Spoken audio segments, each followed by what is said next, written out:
What happens if Hamilton doesn't deliver in 2026? Ferrari already has a name in mind. In this video, we're going to break down exactly why these whispers are happening, what would need to line up for Verstappen to actually land at Ferrari, and what could shut the whole thing down before it even starts.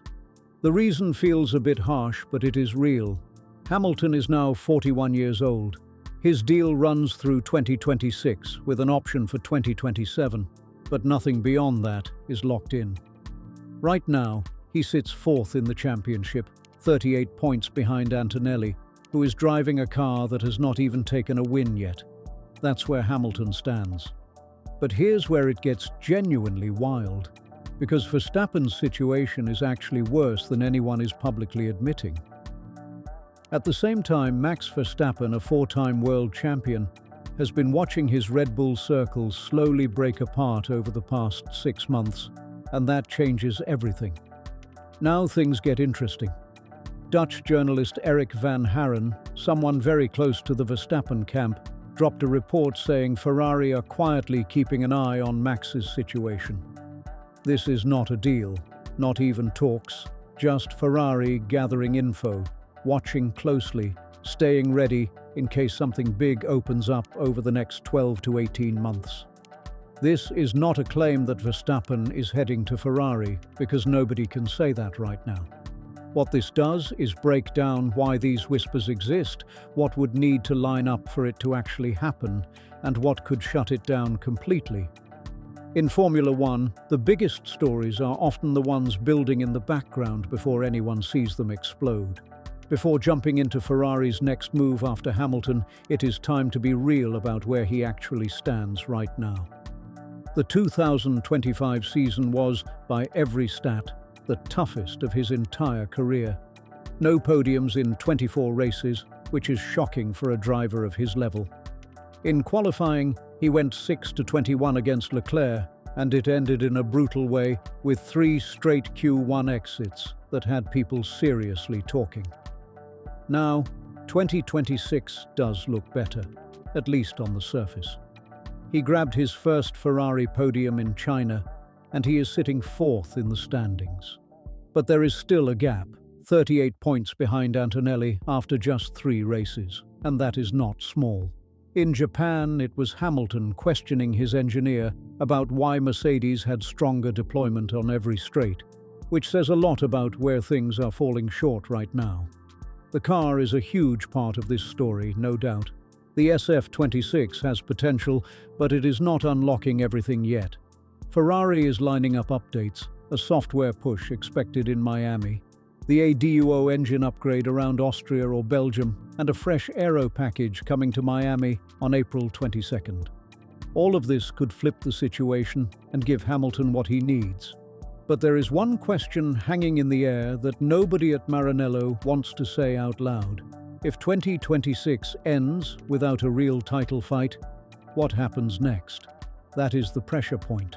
Hamilton will be 42 going into 2027, and motivation becomes a real factor at that stage. He has said clearly he does not want to retire before Alonso, and Alonso is still going at 44, which is wild. But Hamilton has also made it clear that his level has to match what the team needs, and if that line is not met, things could get very serious very fast. If it does not improve, if 2026 ends with a 5th place finish while a 20-year-old teammate is out there winning races, then the whole 2027 conversation flips instantly. That is when things stop being quiet and start getting serious behind the scenes. Now look at Verstappen, because his situation is not as simple as people try to make it sound. He has not said he is leaving Red Bull, and his contract runs all the way to 2028. But when you strip everything back, the reality hits hard. He is sitting 9th in the 2026 championship right now. His best result after 3 races is only 6th, and that is not the level anyone expects from him. The bigger issue is the car. Red Bull's first season as a full-power unit manufacturer is not delivering a car that matches what Verstappen is used to driving. And at the same time, his inner circle has been breaking apart piece by piece. Adrian Newey moved to Aston Martin, Christian Horner was removed, Helmut Marko stepped away, Jonathan Wheatley left for Audi, And now even Lambiase, his race engineer, is set to join McLaren in 2028 after once saying he would stop racing without him. That is not small change. That is a full shift in the structure around him. Each move has its own reason, sure, but together it shows something much bigger happening at Red Bull. This is not the same environment that helped build Verstappen into who he became. Whether he walks away after 2026 comes down to two things. Can Red Bull fix the car? And will the upcoming rule changes, already being talked about before Miami, create a driving style he can actually deal with? He has already said he is considering his options, and he has openly called the new regulations anti-racing, which says everything. He has not named any teams publicly, nothing direct, nothing confirmed. All the talk about Mercedes, McLaren or Ferrari is just that, talk. But here is what is real. For the first time since 2015, Max Verstappen's long-term future at Red Bull is actually uncertain. And that uncertainty has cracked the door open for all these quiet conversations happening behind the scenes. From Ferrari's side, the interest in Verstappen, even if it is only early-stage monitoring right now, makes total sense for very specific reasons. Hamilton's contract naturally creates a decision point after 2026, and that alone forces Ferrari to start thinking ahead. Then you have Ollie Bearman, the clear internal option, stepping up strong in his debut season and currently sitting fifth in the championship, which is impressive. Ferrari has spent years building Bearman through their junior program, and on paper the path is obvious. But there is a serious gap you cannot ignore. Bearman has never won a Formula One race, while Verstappen has 71 wins to his name. That kind of difference in experience and proven results is massive, especially when championships are on the line. Leclerc already put the pressure on Ferrari by saying this season was do or die. The car has improved, the environment feels stronger, but the results are still missing. Ferrari have not won a race in 2026 so far. If that trend continues and then 2027 starts with an engine upgrade that finally closes the gap to Mercedes, Ferrari leadership will face a brutal decision: go forward with a driver still chasing his first title, or bring in someone who has already done it 4 times. The real complication here is Leclerc himself, and this is where things get tense. He already signed a long-term extension with Ferrari, he is sitting third in the championship, and by every fair measure, he is delivering exactly what Ferrari expected when they backed him. Bringing Verstappen into that same garage would not be some quiet move, it would instantly shake the entire team dynamic. Ferrari already had struggles in 2025 when Hamilton and Leclerc were not operating at the same level, so adding another massive personality like Verstappen into the mix would need serious control behind the scenes. This is not just about speed, it is about balance, pressure, and keeping the team from splitting internally under the weight of 2 top drivers fighting for the same space. Now, none of this means Ferrari are actively chasing Verstappen right now. What it really shows is something much more calculated. They are watching closely, just like any top organization would when a generational talent might become available.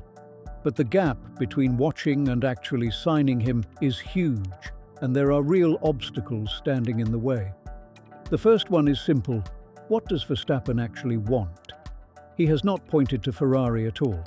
The teams most linked to him are Mercedes, where Toto Wolff has kept that connection alive for years, and McLaren, especially with Lambiase heading there in 2028. For Ferrari to even be an option, Verstappen would need to believe the project is strong enough to justify leaving the only team he has ever driven for in Formula One. And that is not a small ask. Ferrari have not won a Constructors' Championship since 2008, and that history matters, especially to someone who has taken 4 titles in a row. Then there is the Leclerc factor again. Ferrari's most important contract is still tied to him, and he has been delivering results this season even when the car was not the fastest on the grid, which makes this whole situation even more intense. He has stayed loyal to Ferrari through the tough moments, and that matters more than people think. If Ferrari suddenly brings in Verstappen as his teammate, it sends a sharp message that their trust in Leclerc has limits, and that kind of signal can damage a relationship fast. Ferrari has already been working to rebuild that trust since 2025, so this is not something they can afford to handle carelessly. Then there is the timing, and this is where things get messy. Hamilton might not walk away after 2026 at all, especially if he starts winning again in the second half of the season. If the ADUO upgrade turns the car into a real contender, his motivation to push into 2027 for one last title run could explode. Ferrari cannot plan for Verstappen to arrive, while also hoping Hamilton delivers a championship push. That is a clash of directions that does not work cleanly. None of these issues make a Verstappen move impossible, but they definitely make it complicated. And in Formula One, complicated situations have a way of turning into unexpected outcomes. But ignoring these details would be a huge mistake because right now, this story is still built on speculation, not decisions. At the same time, all this Verstappen talk is starting to distract from what might actually be the most realistic path forward. Ollie Bearman is sitting fifth in the championship at just 20 years old. And after 3 races, he is the highest-placed non-Mercedes driver on the grid, which is a serious statement. Ferrari did not spend years investing in his development, engineering support, and race experience without a clear plan. That plan is already showing signs of working, but there is still a big unknown. Bearman has never won a Formula One race, and he has never been in a car capable of fighting for wins. Nobody can say for sure yet if his current form will translate into front-running performance when the pressure hits. That is exactly why Verstappen even enters the conversation. Ferrari are not chasing him instead of Bearman. They are watching closely in case Bearman's rise does not fully deliver on its promise. It is a backup scenario, not the main plan, at least for now. Right now, nothing concrete has happened. Hamilton has not retired, Verstappen has not left Red Bull, and Ferrari have not made a move. What we have instead is a perfect storm of timing. A 41-year-old champion nearing the final phase of his career, a 4-time champion watching his team structure shift around him, and a top team that knows it must make a major driver decision within the next 18 months. Van Haren's report stands out because it is logical, not because a deal is close. This is exactly what strong teams do. They map out their options before they are forced to act. The answers are not here yet. Miami will start to reveal some of them, but the full picture will take this entire season to unfold. Don't forget to like and subscribe, because this is where everything could change.